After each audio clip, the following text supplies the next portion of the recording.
I'm going to give you a quick demo of what I've been working on for the last 2 weeks during my cooldown period at CodeBuild. The problem I chose to tackle is our rudimentary software release process, which occurs weekly and includes the entire infrastructure team plus others to remotely connect to each server in the field, often with bad internet, and manually enter the commands, which takes quite a long time and is very error prone. So I've just been thinking there's got to be a better way to do this. I didn't know the solution. I spent a couple days researching it, and I found AWS CodeDeploy, and I think that's our solution. So CodeDeploy kind of consists of two things. You configure applications, and then you configure deployment groups as well. So I've just been playing around, and I've got the Office Pad deployment group working really well. One thing to note about these deployment groups is that they have key value environment configurations, and agents also have these key values. So when you're defining a deployment group, you can use regex in this value to capture multiple agents, which is pretty nice. I'll just show you the repo really quick before we get into it.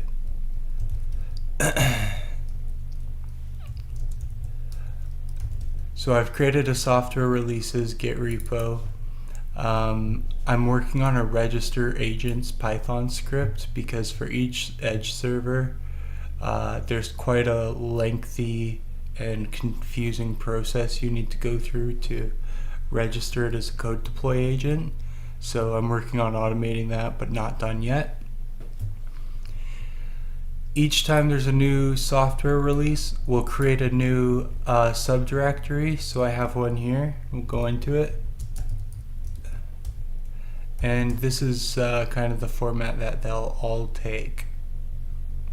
This one has an agents file, which is a hard-coded dictionary of all of our active pads, so that my code can use it.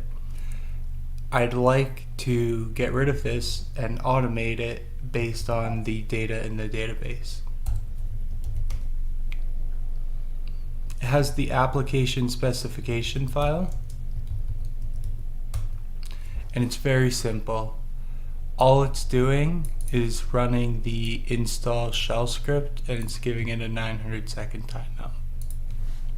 The install shell script looks like this. We're doing what we kind of normally do each week, or at least a little bit of it.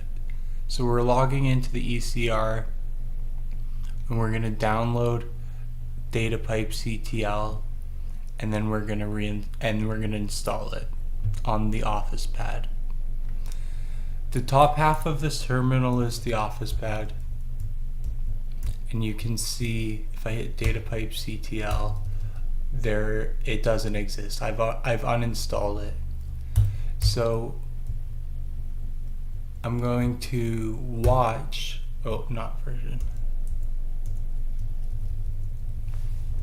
watch this command and see what happens every 2 seconds with the responses.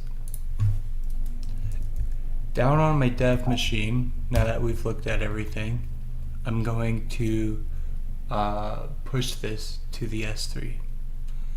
So there's a lot of magic involved, and I will do my best to document all of these commands, but I have it already written. So we're going to do AWS deploy push. The application name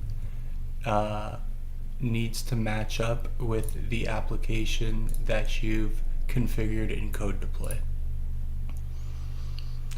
And then it just says the S3 location, and you can give the zip file a name.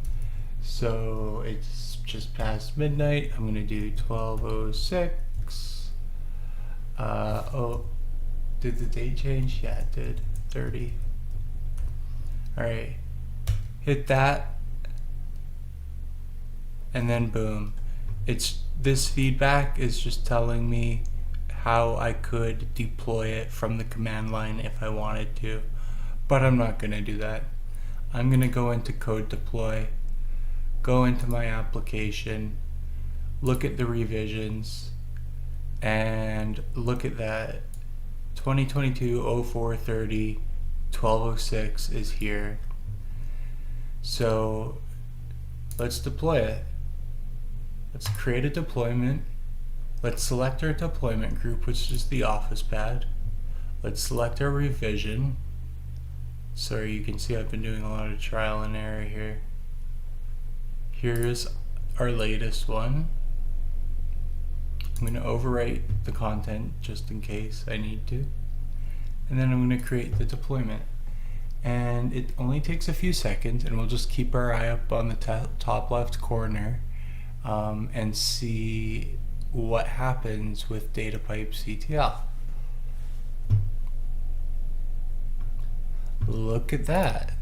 Now it's showing us the help message for data pipe CTL, indicating that it just got installed. So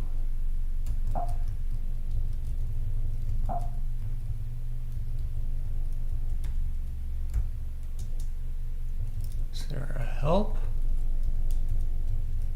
Oh my god. Yeah, so it's installed now, and right before I did that process, I proved to you that it was not installed. So there's a proof of concept. There's some more details to flesh out, including, versioning of packages, all sorts of things. But I think this is a really good tool and a really good base that we can run with as we develop our continuous delivery process. I think that's it for my demo. So if you have any questions or feedback, let me know. I'm always on Slack or whatever, email, Zoom. And thanks for watching. Goodbye.